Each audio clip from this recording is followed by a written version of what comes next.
For me, it's when an employee gets to a point where they can confidently say, I can do this on my own. They're not fearful anymore. They're not turning to their boss, their supervisor, their coworker, but they really have that moment of, I've got this. I can handle it. And not only do they feel that, their boss feels that as well. Sometimes the employee feels Mhm. that, the boss watches as they're doing, they're like, oh, they're all over the place. No, it's where both parties really feel that confidence. Welcome to Biz Help for You, the show that saves you the expensive learning curve by providing advice from industry experts in every facet of the entrepreneurial journey. Too many small businesses collapse. According to the U.S. Census Bureau, 20% fail within their first year, and less than 35% make it to their 10th anniversary. The goal of this podcast is to change that statistic. So if you're interested in learning more to be a successful entrepreneur, tune in today. Greg, an accomplished individual with background in both music and education, serves as a co-founder and CEO of ScreenSteps, a software platform focused on expediting knowledge transfer. Graduating from Berklee College of Music and having a unique connection to Harvard as the name of his junior high school, Greg is also the co-author of Find and Follow, a book that introduces the Find and Follow framework. You can glean valuable insights from Greg's experience in leveraging technology to enhance knowledge transfer and improve employee engagement, particularly by minimizing dependence on tribal knowledge. So, Greg, welcome to the show. Thank you so much. It's great to be here. I'm looking forward to this conversation. But before we get into questions on the topic, I'd love for you just to share a little bit more of your story of how you became an entrepreneur. Well, for me, it was really by accident. There wasn't any grand vision. I was working in the music industry. I graduated from Berklee, working in the film music industry. But my first son was born very premature, weighed under 2 pounds when he was born, Oh, wow. and had some complications from that continue to this day. And they told me, as long as you're independently employed as a musician, nobody's going to give him health insurance. So I had to change careers, and an opportunity presented itself for my brother and I to create some training for GE's 3D 4D ultrasound systems. So it all happened by accident, but that started us down a path that led us to where we are today and trying to help companies transfer knowledge faster. I think there's a lot of us out there that became accidental entrepreneurs too. So I always enjoy just hearing some people, knew from the time they were young, and some people we just kind of fell into it. So thank you for sharing, that story. I appreciate it. But we're going to talk today about knowledge transfer. So I would love for you first to just touch on what is your definition really of knowledge transfer in business? For me, it's when an employee gets to a point where they can confidently say, I can do this on my own. They're not fearful anymore. They're not turning to their boss, their supervisor, their coworker, but they really have that moment of, I've got this. I can handle it. And not only do they feel that, their boss feels that as well. Sometimes the employee feels that, the boss watches as they're doing, they're like, oh, they're all over the place. No, it's where both parties really feel that confidence. Mm-hmm. I think that's important too, because a lot of times people might even have the knowledge, but they're still afraid to do something on their own. They want to make sure, am I doing this right? Get the pat on the back, or just, they're risk averse. And so I think where you're saying too, having both people acknowledge that that is something that's been transferred and they're confident is, a good point really to have on there too. So do you see that a lot? Well, you'll see all the times you have kind of both extremes. You have that employee who thinks they know what they're doing, but they're skipping steps, they're making mistakes because they're working from memory.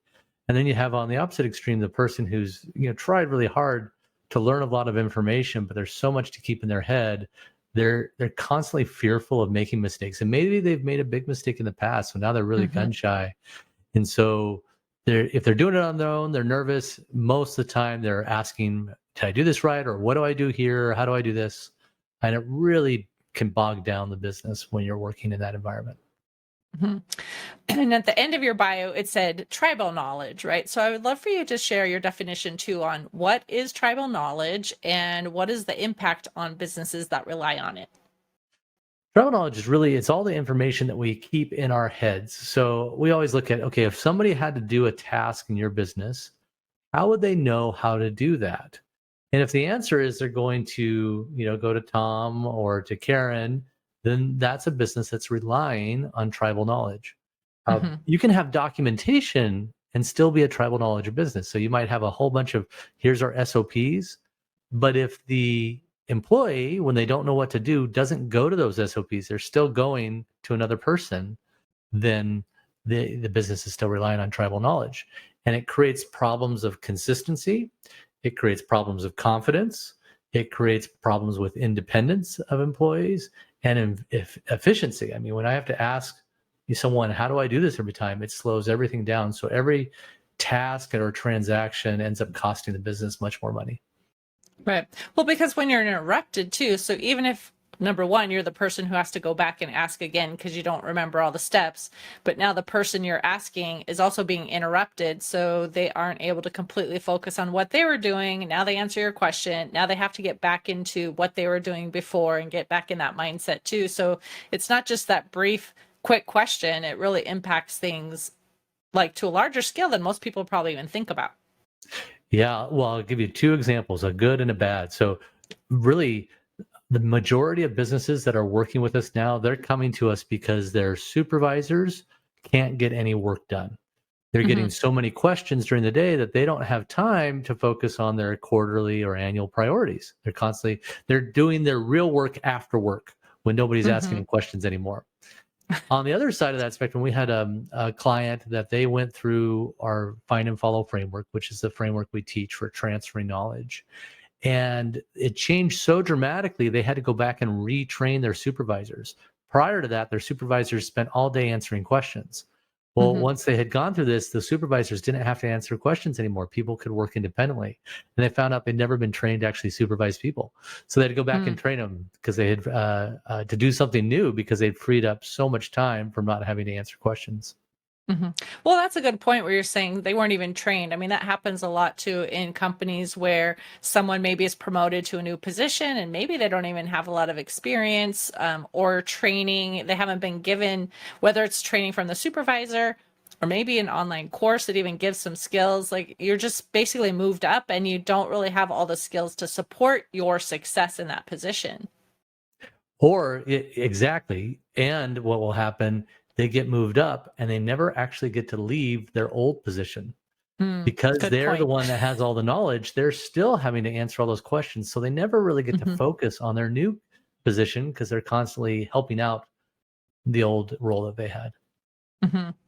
Well, I am very familiar with the need for this and having it where it is a process that people can easily follow and someone else can step in and do it too, because I'm actually in the process, I have been for the last year, of getting my company to be able to run without me as well. And there were so many things I was doing that I was having to train others, how to do, and we're documenting that. And then all of my staff, of course, is documenting all of their processes too for a specific client, how we do their specific account and all of that too. And then as I was doing this, I was realizing I'm like one of those entrepreneurs that work so much. And it was the same thing, work early in the morning or later in the evening when you get things done where you can focus. And then you have the time during the day to answer those questions. So as things were getting better, I was like, there's so many people like me that are out there that I want to help them too. So I know that this is just one factor of being able to have your business run without you. And it's an important factor to really be able to delegate and free up that time so you could do the other things that you want to be able to do in your company. Well, yeah, if you're constantly answering questions, you never get to those high value tasks. You can't be proactive. You have to be reactive all day long. It's so true. And you could have your day completely planned out and you're going to do certain things. And then, like you said, where did the time go? Right. And especially as your team continues to expand, then it takes even more and more of your time. So I know this is so important to have. So if someone is hearing this and saying, okay, I want to get away from this tribal knowledge, I want to have documented processes in place that someone can follow.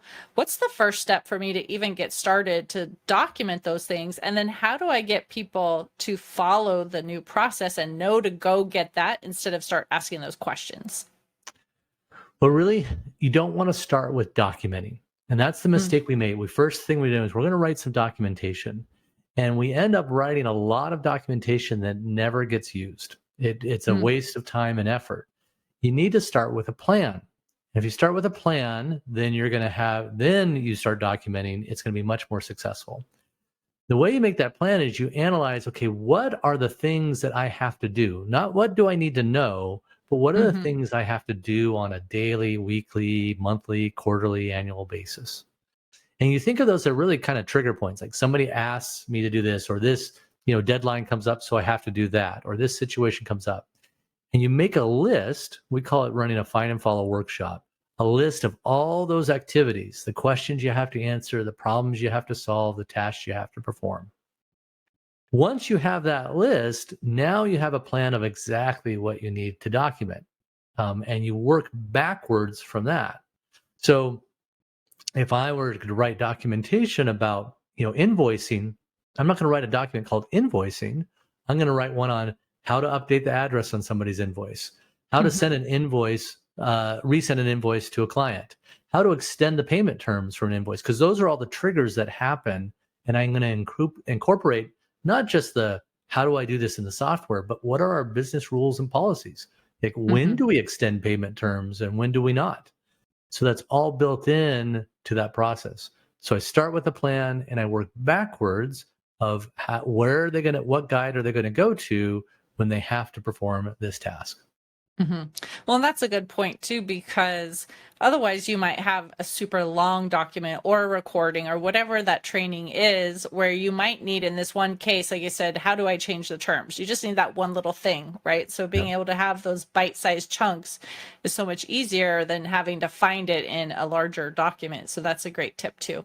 So do you recommend, though, too, I mean, people have different learning styles too, right? Some people are visual and like to see something. Some people are auditory and want to hear the instructions. So like, what do you say to a business owner who wants to have it in a format that's easy for everyone? Do you talk about having some that are written and also recording things, or like, what do you recommend?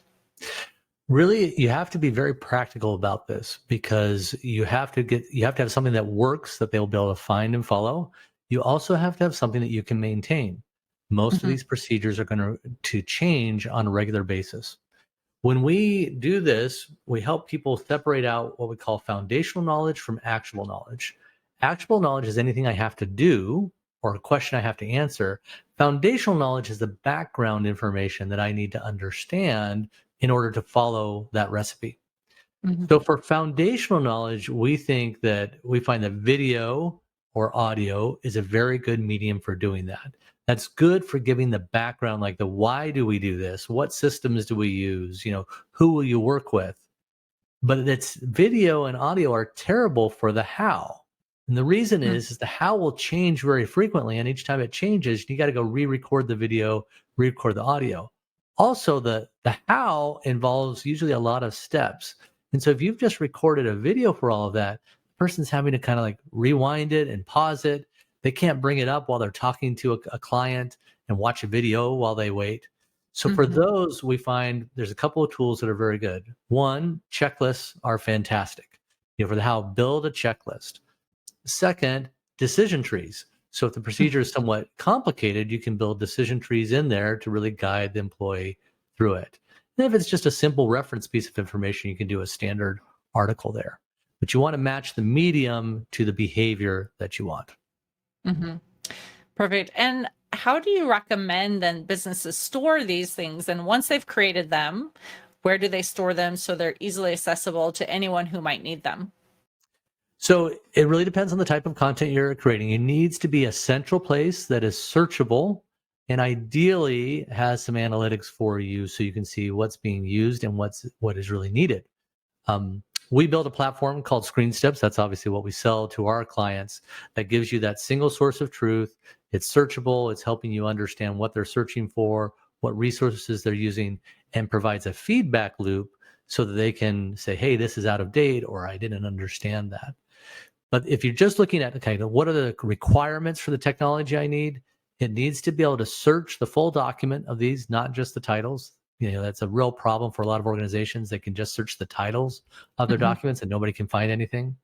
And it needs to have some form of interactivity where you can gradually expose information instead of presenting it all at the same time to the employee. Mhm. hmm Well, and it can be overwhelming when there's so much information and, how do we store this and how can we find it? And like you said, having it where it's searchable, so what do you recommend? Obviously you have a framework too, but if someone or a portal, if someone is, trying to start out and maybe they can't get into that right now, like do you recommend like a Google Drive or like what type of resources would be good starter resources before they were able to get into like an advanced portal? Really, it's say we're going to do this with Google Drive. What you want to do, you still want to start with that workshop of identifying what the tasks are. And then there's a couple ways you could do it. You could create a separate document for each task, or you could create a master document that has links to those tasks in it from there. But as long as the key thing is to make it more granular and not this giant document. When we go into client sites all the time, they've got like this 100-page or 500-page document that nobody uses because they can't find what they need inside of it. So think of creating many smaller documents instead of one giant document.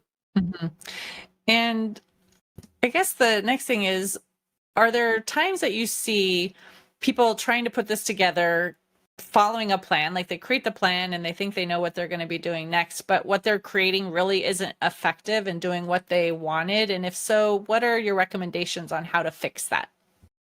We see that all the time. So we'll have people come to us that they've been trying to do this and they're just not getting the business results that they want. People aren't working independently. So everything we say has to be tested with a user. The criteria for a successful guide is the user has to be findable, followable, scannable. They have to be able to find it on their own in 5 seconds, follow it with no assistance from a supervisor or coworker, and scan it so that they can follow it even if they're having to talk to a client or work on something else at the same time. So they can't have a giant wall of text that they've got to do. So when you're doing this, the best way to figure out if that's going to work is to test it. Say, okay, Joe, I need you to do this. How would you do it? And Joe tries to search for it and he tries to follow it. And if he gets stuck along the way, I can't jump in and help him. Because if I'm doing that, I'm teaching him to turn to me. I've got to improve the guide and get it to a place where Joe can really use it on his own.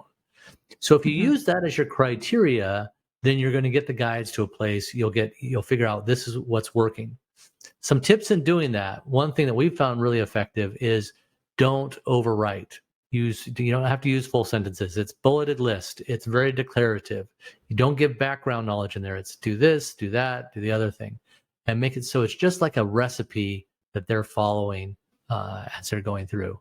If you do that, you find that it's a lot easier for people to use your documentation.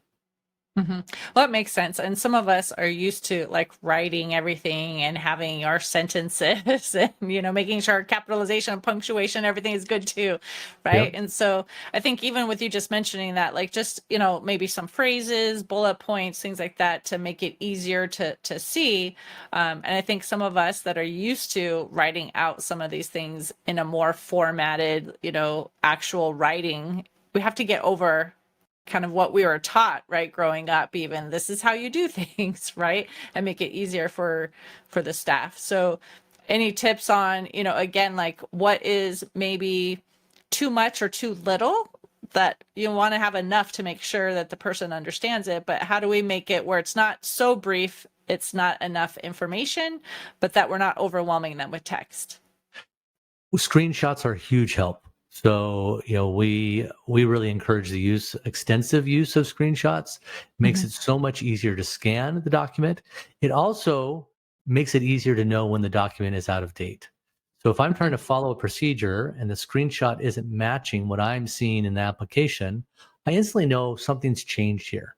Where if all I have is text, I'm like, where is that button? I can't find it anywhere. I don't know that something's changed.